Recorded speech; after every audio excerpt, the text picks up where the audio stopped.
and welcome to episode 10 of the Buzz Sports Show. Coming up, 5-time All-Ireland winner, 4-time All-Star and Mario Kart expert Paul Flynn talks Dublin, Roy Keane, the Coca Cola Designated Driver campaign, and we find out who is more famous in swords, Codaline or Ciarán Duff. Also on the show, Tipperary great Brendan Cummins on Féile, life between the sticks and the AIB Club Championships ahead of the Munster Junior hurling final between his club Ballybacon-Grange and Ardmore. Plus, Paul and Brendan tackle the 61-second quiz. I'm David Coughlan, and this is the Buzz Sports Show. And some extra yardage for the Dublin playmaker, kicking it into the space in front of Mannion. He's got the legs on Burke. Here's a chance for Flynn! What a finish by Paul Flynn!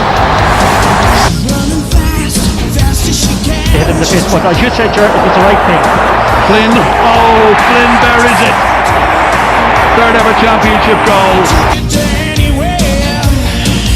Next on the line we have 5-time All-Ireland winner, 4-time All-Star, it's Paul Flynn. Paul, a lot of people would have been tuning into RTE during the week and seeing the Blues Sisters documentary. Was it difficult for you to watch? Obviously you're getting married in a few weeks to one of the players. No, it was actually quite enjoyable to watch now. I watched it with Fiona, and obviously she was getting quite emotional watching it, because it was a great recap on what was a memorable year for them and for everybody kind of involved in the team. And so I was probably one of their biggest fans over the last number of years, and seeing the heartache they've gone through. I was delighted, obviously, to get a recap on their whole year and to get to see an insight into the training that they do. So it was a brilliant documentary. It was a good show. A lot of people would have got an insight into what it's like for an inter-county player and the tension that's in a dressing room before an All-Ireland final. How did it compare with your experiences with the men's team? You know what? There was a lot of it. It all seemed I could relate to it all. Really, there's no differences really. You've got the same you've got a group of people who are looking to achieve a goal, a common goal, and you could see the hunger in them after every game. You could see the joy when they won big games, but also the focus when Nick was talking about kind of where they wanted to get to, and they're all nodding along because they're all pretty clear on where this goal ends for them and where they want it to end anyway. So I could definitely relate to a lot of what was being said, and I could definitely relate to a lot of the things that some of the players were going throughout as well. So yeah. Watching Fiona as a spectator in the final in Croke Park yourself, did you find that difficult? Yeah, I did actually. So she came on with around 20 minutes to go, and I was enjoying the game up to that point. But I have to say, then after that, you're kind of, it's just, I don't know, it's weird. You're kind of very nervous. You don't want, you wanted to do herself justice. You wanted to play well, and then you don't want her to get hurt. And it's a different perspective on it. But she did great, and I was delighted. Obviously they got over the line, and you just see the joy that she and the whole team, experience, and that's kind of really all you want from the day and from the year. So, it was excellent ending to it. We had Roddy Collins in a couple of weeks ago. He was talking about being in the corner and being in the dressing room before Steve Collins' big title fights against Nigel Benn, Chris Eubank and the tension before those fights. Can you just describe how you get into the mental, get into the right place mentally for an All-Ireland final in particular, and what it's like for you in those moments in the dressing room beforehand? Yeah, well, I suppose with a boxer, it's kind of an individual sport, and they're all kind of, everybody who's within the backroom team is all kind of is geared up for that one individual, and whatever mood he's in and he wants, that's the mood that's set, and then everyone else has to kind of row in behind that. Whereas with a team sport, you get 35 individuals with different kind of ways that they like to approach it. And I'd be kind of a guy who I'd be very pumped up, but I'd be trying to keep myself calm. And it's kind of it's quite a hard thing to do. I try to be kind of relaxed, have a bit of a joke, listen to music, and kind of just bounce off the other players.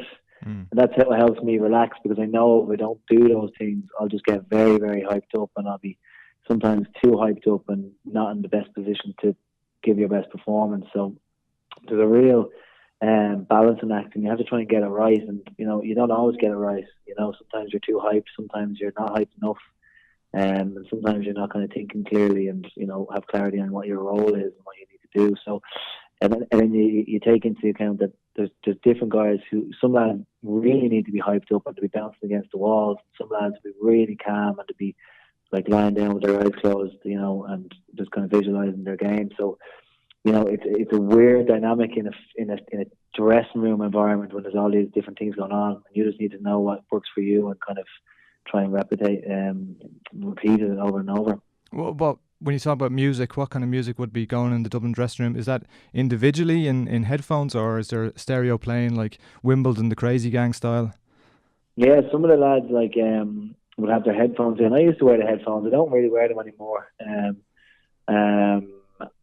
But like now we have a speaker in the dressing room, and we mainly one of the lads like Féile McMahon or Mick McCauley would put on a few tunes, and they'd usually be kind of like, I don't know, mainly like some kind of dance tunes that everyone would kind of know.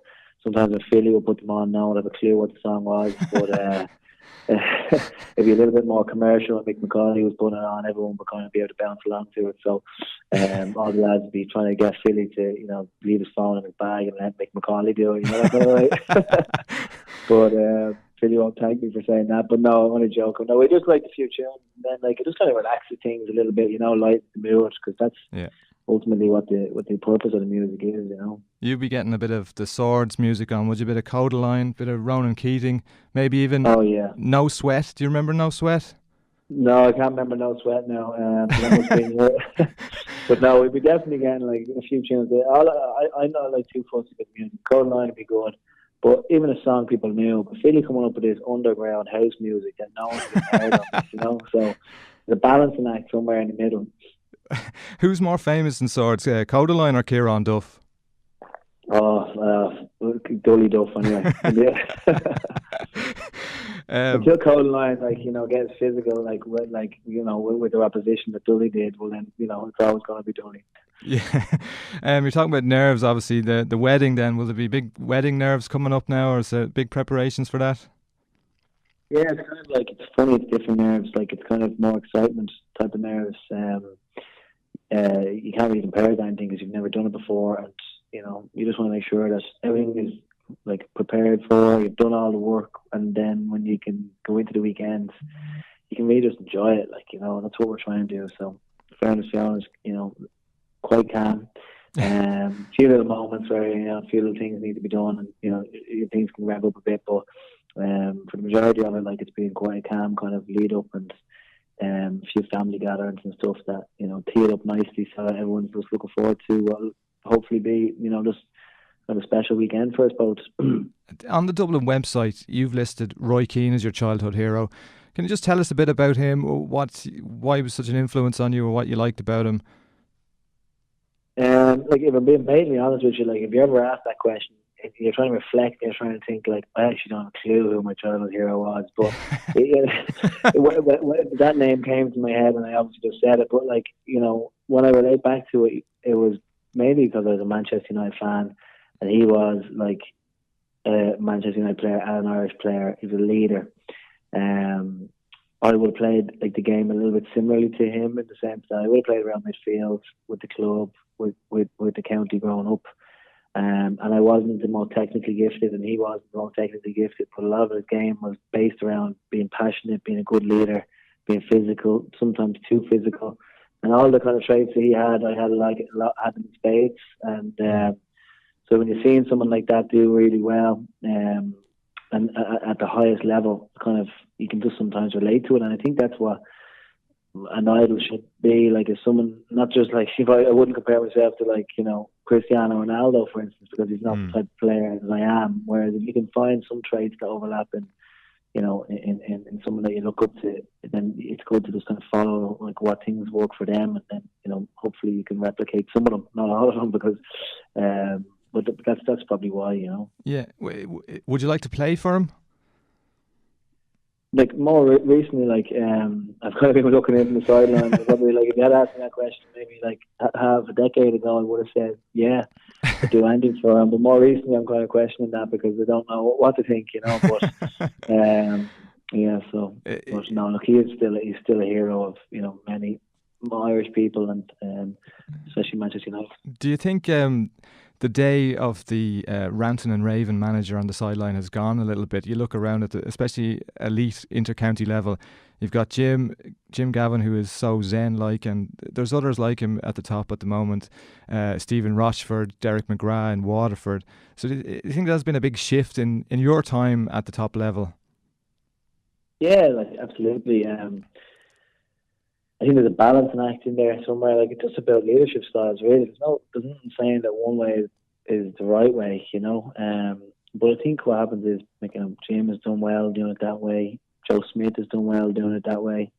And then you get people seeing what good looks like and trying to maybe replicate it a little bit. Whereas in years gone by, managers would have been screaming and shouting, and you hear about Alex Ferguson with the hairdryer treatment, and people see that and think that's the way you should lead. Whereas in my eyes, leadership is about kind of harnessing what you're good at, and the skill sets that you have, and then designing your leadership qualities and strategies around that, rather than kind of trying to be something that's not authentic to you. And with Jim, his leadership style is very authentic because it's true to his characteristics, and that's why he does it so well. So it wouldn't suit him to be shouting and screaming, but it may not suit Alex Ferguson to kind of be very placid and kind of go away about his business the way that Jim does. So it's all just about kind of the characteristics of the person and then harnessing that to become an authentic leader. Looking back at the All-Ireland final, Jack McCaffrey goes off early. Did it how was it firstly starting the final on the bench and being mentally prepared to come in, and then when you were thrust into the game so early in the game, did it feel chaotic out there at first, that the plan maybe had gone out the window? Yeah, I suppose it was, you're pushing hard, build up to it to try to get into the starting lineup, and I knew it was going to be hard, but I just played well in the semi-final, so I said if I can drive it on here in the next couple of weeks, there's probably a chance. But then it's going to be very hard. We the lads played so well all year, and it was going to be difficult. So look, I was very much prepared for to come on, and I was probably prepared to come on in the second half or half time. That kind of that's most common time that you're going to come on, So I probably caught off guard a little bit, and then you kind of go into what is a frantic game, high intensity, higher than I've kind of experienced in a while when you're right into the cut and thrust of it. So so I was probably caught off guard, and I didn't start the game well, and then but at the same time, if I had started the game and played 60 minutes, I would have been happy, So it's kind of it's kind of a catch-22, but the second half was better, and I got a couple of assists in that, which but it's just marginal things in games that can make a big difference. I had an easy pass in the first half, went astray, and an easy shot off the left, and I missed it. And them two work out for you, and you're just kind of you've steadied the ship, and you're in a good state for the game. So so it is kind of it was probably for the team, it was probably a big loss, not just to lose Jack, who's been one of our best players all year, but structurally it changed everything, So even I wasn't for coming on, so we had to change things. So but I think we had probably poor enough first half, but I thought fairly good second half. So it was probably balanced itself out as we went on, but it just took a little bit of time to calibrate after Jack went off. Do you find it hard to after the game, not to overanalyze things? You want to look back and see you're talking about a couple of mistakes you made early in the game. Is it a skill you've had to develop over time to not be paralysed by the analysis? Yeah, I genuinely don't analyze games in the aftermath. And even when I play well, and I would think about it because there's plenty of time to do that over the next couple of weeks. But when you even if it's a semi-final, I won't think about it. It's the thing. You're too hyped up. You can't sit back. You need time just to sit down, take a breath, and then you can really kind of evaluate your game and reflect on it. Whereas right in the aftermath, you're still kind of full to the brim of adrenaline, and you're not in the right mindset to actually really reflect on it. So, but yeah, I have over the last while, and it's like it is what it is. Like, you know, I was delighted that we won. That's the most important thing. But obviously, wasn't as happy with my own individual performance.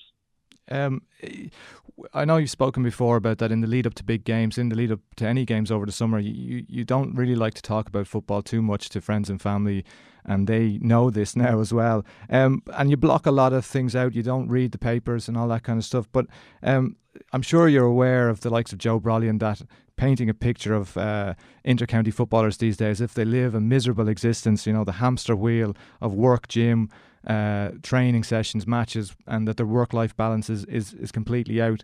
What's your view on this, and how have you tried to work that out? I don't always reflect too much on like people who like Joe or that, because, you know, like, they have to invite something every week, you know. So, you know, it's not easy to try and come up with content. So, but all I could say is that, like, if it is life in a hamster wheel, I wish it would last forever, because I love it.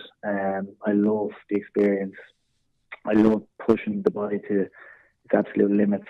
I love the fact that it's become professional and that a game has evolved. You know, I love the fact that we're benchmarking ourselves now. Any top inter-county teams benchmarking themselves against, you know, rugby teams and professional teams, and asking them what are they doing, and, you know, trying to improve your game to levels like the Aussie rules might be at, or, you know, and that just, in my eyes, is evolution. And I just think that if our games can remain, our games will remain like amateur. I'm pretty sure about that. Like, but like if we can raise the game to a level like that is kind of as close to professionalism as possible, performance-wise, and then, like, obviously keep that balance with your like, as I have a number of things going on outside of football, and a number of businesses that I'm involved in, and obviously got my recruitment business, Lincoln Recruitment, that I think is going really well. And, you know, for me to, like, say that I wouldn't take that away for football. I just find a balance, and you can find a balance. And don't get me wrong, you know, you'll be under pressure, but, like, that's just life in the fast lane. I love that. And if people don't like that, like, if there's someone on the Dublin team who feels that, you know, it's too hard, well, look, there's probably 100 other lads who would see it as a privilege to wear the jersey. And that's what I always see it as, is you're privileged to wear the jersey, and privileged to be given the exposure to the training that we have and to play in front of all the Dublin fans. So, you know, I have no issues with the way the game is. You've been involved with a number of great campaigns. You're involved in one at the moment with Coca Cola for the Designated Driver. Can you tell us a little bit about that?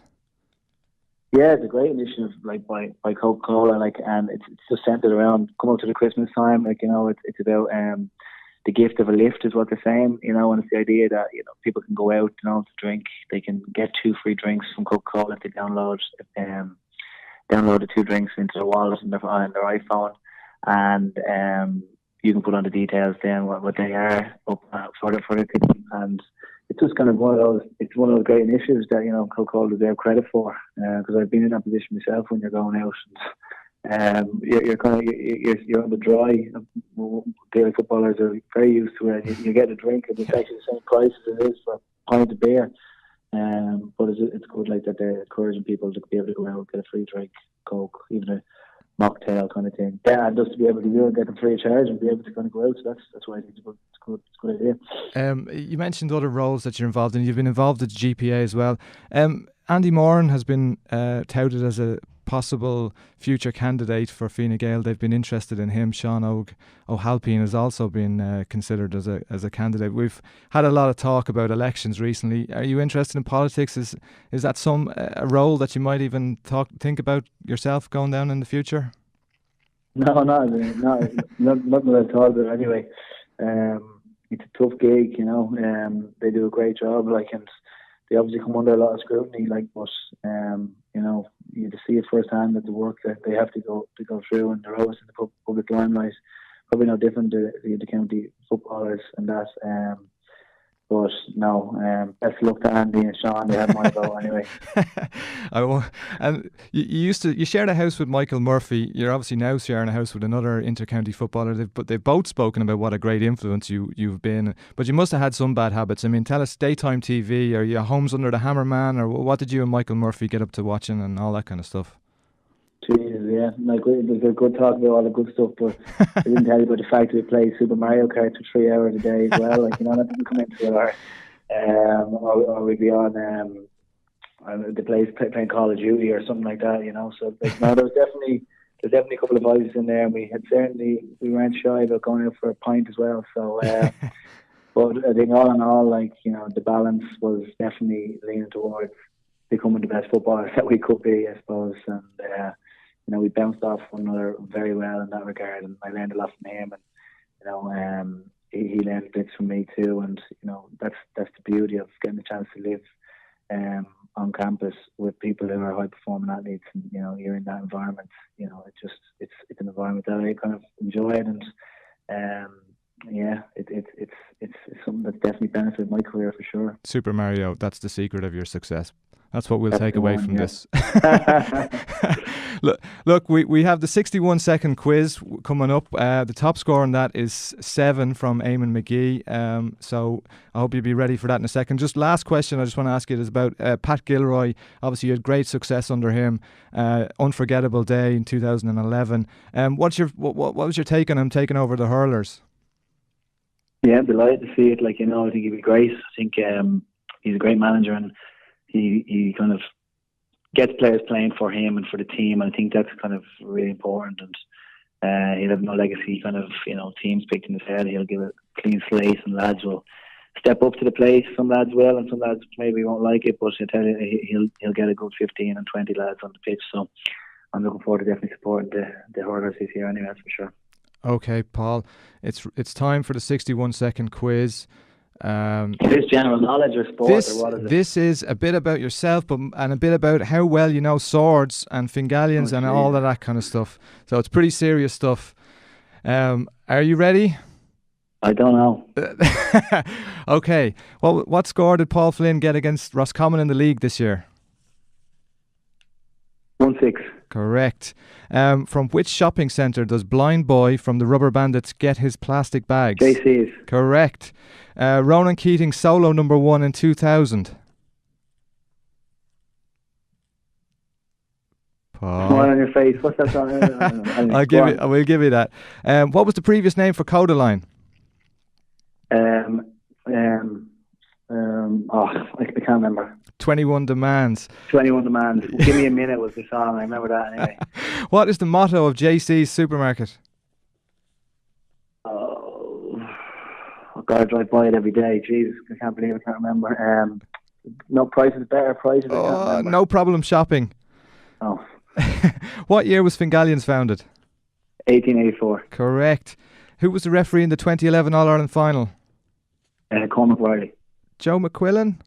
Oh, Joe McQuillan. Shite, sorry. Okay, we're out of time, but we'll give you one more. Which former politician had his house on the current site of the Pavilion Shopping Centre in Swords? Ray Burke. Ray Boyne won't appreciate that, but Ray Burke is the right answer. Let's tot them up. 1, 2, 3, 4, 5. Yeah. We'll give you the 1 on no problem shopping and 21 demands. It's close, yeah, but we'll give you 6 altogether. I don't want your sympathy. I'll take 5 and I'll walk on.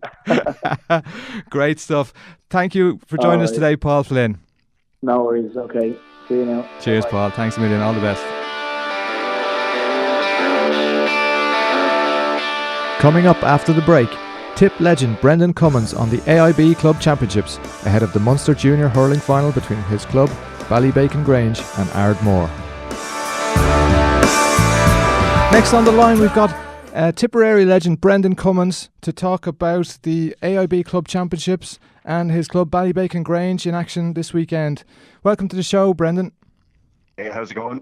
Good stuff. Are you excited about the weekend? Yeah, very much so. I think I've given a long time, I suppose, playing with Tipperary, and fortunate now that I'm in a position where my own club are in a Munster final against Ardmore this weekend. So it's big news for us around at home. It's really exciting times around the club. All the kids are wearing the jerseys, and there's a good old buzz. So we're really looking forward to Sunday's challenge. And you chipped in yourself with 3 points in the Tipperary final. You said after the game on Tip FM that it was as emotional as winning the All-Ireland with Tipperary in 2010. Can you elaborate on that a bit? Yeah, it absolutely was. I think in 2010 we've been beaten obviously in the 2009 final. This is similar to our journey with Ballybacon, and that we lost the county final in extra time the year before by a couple of points to Kildangan. So you kind of feel then at that stage, God, are we going to make it at all? And also you the added, I suppose, thing for us in that we had never won an adult county title before in Ballybacon in the 90 years the club's in existence. So when the full-time whistle went, it was really emotional, to be honest. I was relieved, there was tears, and looking around the pitch, even the fellow players in Ballybacon, nobody really threw their helmets up in the air or started hugging and kissing each other as you'd normally see. Maybe everyone was just standing there kind of a little bit stunned. And then, of course, as the night went on, the celebrations got more and more, and it was great. But the initial feeling was relief and very emotional, because like you play with these guys, I suppose, not so much all my life, because some of them weren't born when I started playing. But the older guys in the club who'd have nursed me up along the line, like the O'Gormans and Englishes, would be big names in our club. And to see those guys coming onto the pitch, hugging us and all, it just becomes very emotional. You feel very proud, actually, you've done something special for your parish and your community. And how involved would you have been in the club in terms of strictly doing the old strictly dancing, or the club lotto, driving the minibus for the kids? Yeah, I'm involved with the under 10s. They're my group that I'm looking after. So I've been with them since I retired with Tip in 2013 there. So I've been involved with them. The Strictly Come Dancing, did a small bit of a dance as an MC, all right. Did the MC parts. Thought it was Dermot O'Leary for a little while, but that went down in flames as well. So I think really, and it's no more than anybody else, I think the thing is, you ask not what your club can do for you, but you can do for your club. I think is probably the best way of describing my experience with Ballybacon, and I'm sure it's the same for every other inter-county player or guys who are just lining the pitch. We do what we can to help. We've just had Dublin footballer Paul Flynn on, and we've been talking about some of the rock bands that came from Swords, his hometown. I just want to know, what's your verdict on Una Healy's new direction into country music? Would you be a Declan Nerney fan of her uncle? Well, I think Una Healy's able to sing the phone book, and I have known Una from a thing I was doing last year, so whatever Una Healy's doing, I'm listening to it anyway, I have to say. Well, Paul had never heard of No Sweat. They were a Swords band from the late 80s. They played at the very first Féile. Do you remember them yourself? No, I don't know. I kind of missed the whole Féile thing. It's probably why I had a longer hurling career than most. I didn't get stuck in the middle of all that kind of Féile stuff and getting pulled off the rails. I was more happy at Ballybacon to be hitting the hurling ball off the side of the wall. Well, talk about your time with Tipperary. You spent such a long time and such an illustrious career with Tipperary, and as an intercounty hurler.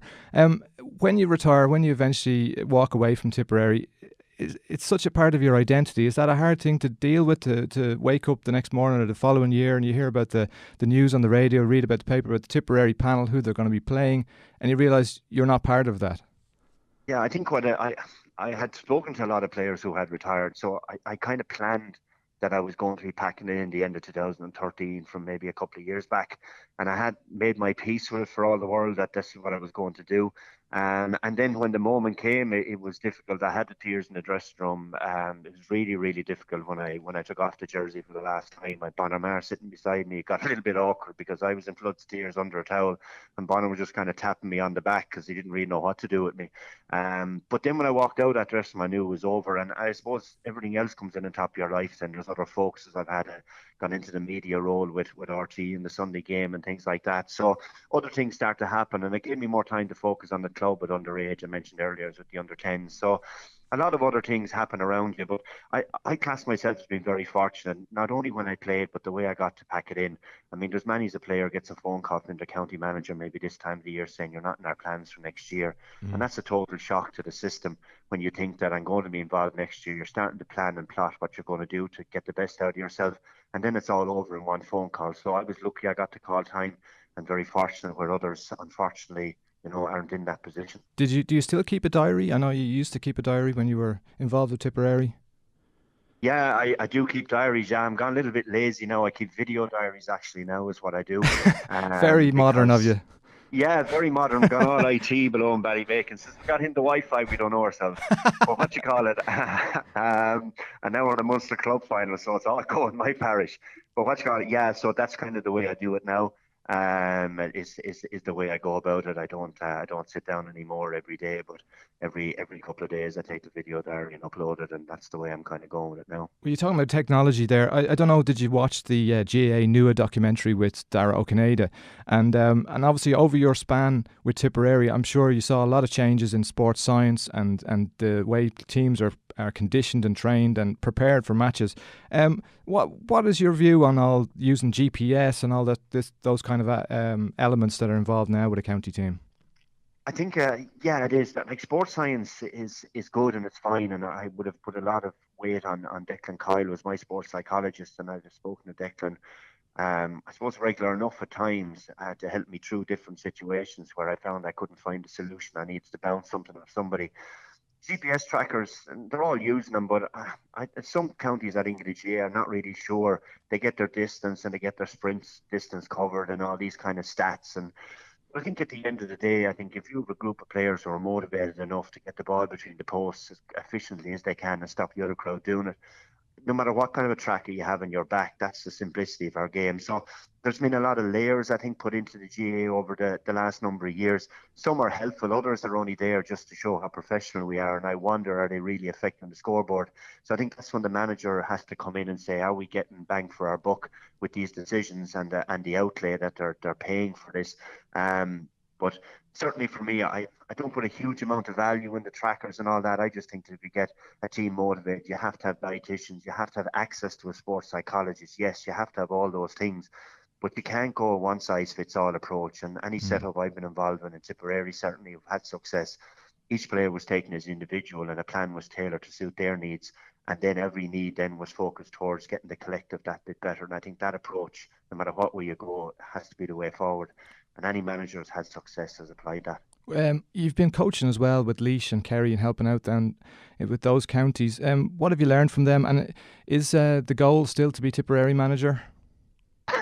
I don't know. Was that the goal at the start to be Tipperary manager? Whether it still is or not, I don't know. I mean, that's an honour that's bestowed on hopefully very few in the coming years. Because if we're rotating managers, that means we're not having success. What it has really taught me, I suppose, is that the counties below the top tier are putting in as much of an effort. They are getting in the psychologists, the dietitians, the strength and condition coaches. They are going to the gym as much as others. I know the Kerry below that I'm dealing with now with Fintan O'Connor is a hugely professional setup down that the players are responding to that. And I think it's important that as the GA goes towards the real elite, where we have Super 8s and everything now at this stage and trying to get all the best teams playing each other, that we don't leave this group of players behind. The Westmeaths, Antrim made huge strides. You know, Meath, I was involved with Kerry this year and we played Meath above in Meath and they beat us out the gate. They're extremely, extremely good. So, I mean, Kildare under Joe Quaid have made huge strides, but I think it's important that we don't just look at the top of the pyramid, that we look at the base underneath as well. And I would hope that's the road the GA will take, and we'll see in 12 months' time after the elite teams, I suppose, have had their go at this championship of how much it is going to benefit the next tier down. Can I just ask you, Brendan, about the life of a goalkeeper? It's a solitary life in some ways, in the sense that it's very different from the roles of the other players on the team. There's something interesting Peter Schmeichel said on the radio recently, where he talking about Simon Mignolet, the Liverpool goalkeeper, saying that there's too much pressure on him. He's looking over his shoulder, and actually, what a goalkeeper wants and needs is support and the confidence of everyone behind you, and not to feel that you're being pushed and that you are looking over your shoulder. What do you think about that? I don't know, like, I disagree to a certain extent, and I hate disagreeing with Peter Schmeichel because he's absolute idol. You have to be looking over your shoulder. This is a competitive world, like. I mean, it's as simple as that. And I always felt that when I trained, there was someone watching me. Because if you don't train like there's someone watching, when the lights go on at 3:30 out on the pitch in Crow Park, like I'm looking out on now, you're not robust enough to deal with that challenge that others are going to give you. So unless you can challenge yourself and be ready for the fight, it's no good afterwards crying about, oh, no one was helping me, no one told me I was a great fella. Like, when you make mistakes as a goalkeeper, the reality is everybody sees them. Now, if you're not mentally strong enough to deal with that, go someplace else, and pick up a different sport. do you know what I mean? That's the way I'd be looking at that. So it's no good crying. You have plenty of time to prepare. You've plenty of time to be ready. You've huge support systems around you. If you're not making the most of those and you fail, well, then you've only yourself to blame. And that's why I always looked at with Tip. I had huge support structures around me in Tip. There was nothing that I asked for I didn't get.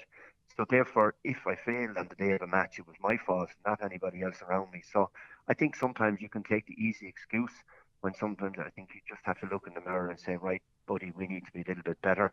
And Mignolet is earning maybe 80 or 90,000 a week, and he can't catch the ball.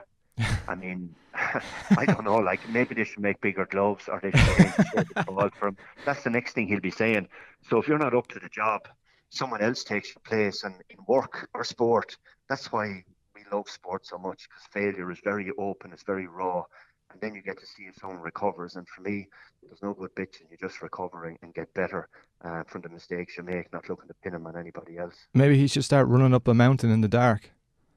I'll tell you, to be more in their line to start doing that, because you find out a lot about yourself in November, on the 1st of November, running up a mountain in the pouring rain and the pitch dark, and you're wondering where your next foot is going to be. But the reality is you're only getting ready for when everyone sees you. And that's what you're trying to do. And I think if you're not putting in the effort, and you're not making the sacrifices, and you're not putting in the extra hours, and not putting a light on your weaknesses, then when the whole world sees your weakness, you're searching for a solution. And most of the time people look outward, and probably they should be looking more inward as to what they're doing. Are you still running up mountains?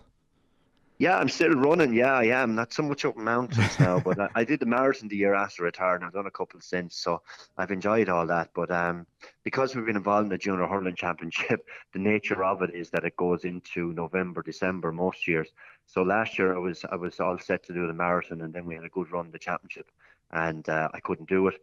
But I haven't done any long runs now this year again, because we've been heavily involved. But it's certainly, when Sunday is out of the way, win, lose or draw, I'll get back after a week and go pound the roads, because I really enjoy running, and it gives me great energy, I suppose, and kind of brings you to life a small bit. Just talking about the idea of being dropped and the pressure on goalkeepers whenever, what's your relationship these days with Babs Keating?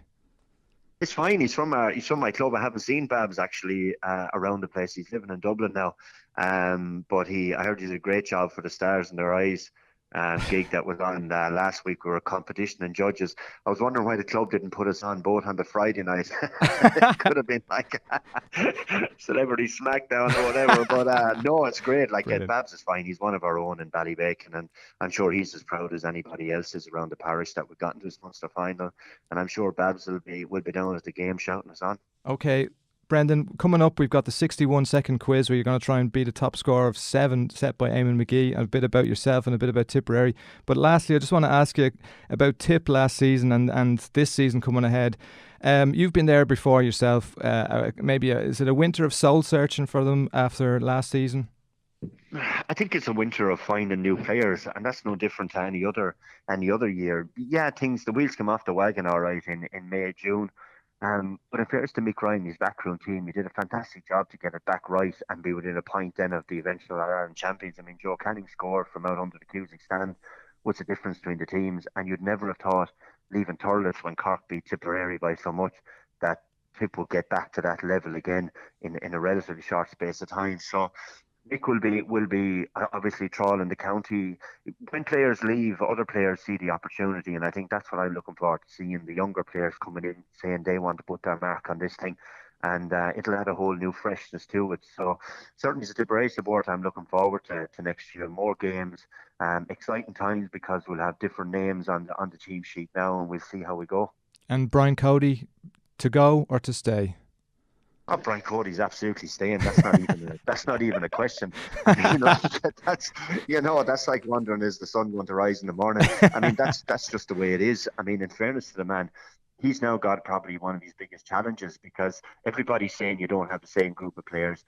There's obviously, I suppose, the narrative in the background is, well, maybe you only did it because the team was so good and anyone could have managed him. I certainly don't buy into that, but I do think he's got a challenging year ahead. But I'll tell you, you'll be a brave man, especially a brave Tipperary man, to be writing off Kilkenny now, to be honest about it. Good stuff. Okay, Brendan, it's that time now. It's time for the 61-second quiz. Are you ready? Okay. I'm ready. Paul Flynn scored 5 earlier. It was a very respectable score, so you'd be at least hoping to match that. 7 is the top score, so let's do it. How many All-Stars does Brendan Cummins have? 5. Correct. How many All-Ireland titles does Tipperary have? 27. Yeah, we'll give you that. I think you're not going to get this one, but anyway, name one of the headline acts at the first Féile 90. Féile 90. I haven't a clue. Meatloaf, Hothouse Flowers or Van Morrison. Right. Name any member of the Saturdays other than Una Healy. I don't know. Okay. I'd only ice for Una. What year did Tipperary footballers last win the All-Ireland? 32. 1920. How many Munster titles did Ken Hogan win? 3. 5. Which US president had family links to Tipperary? Reagan. Correct. How many points did Brendan Cummins score in the Tipperary Junior County Final? 3. Correct. And what year was Michael Lowry first elected as Tipperary TD, Tipperary North? What year? 92. 1987. It's pretty decent score though, Brendan. 1, 2, 3, 4, 5. 5. I equal Paul Flynn. Well, I'll tell you. It's good enough for Paul Flynn. It's good enough for me. Nearly as many All-Ireland medals as he has. That's it, exactly. Brendan Cummins, thanks for joining us on the Buzz Sports Show. No problem at all. Thanks very much. Bye-bye. Cheers, bye-bye. So that's it. Thanks to Paul Flynn, Brendan Cummins and Alan Bennett and all the gang at Headstuff Studios. I'm David Coughlan. Thank you for listening to the Buzz Sports Show.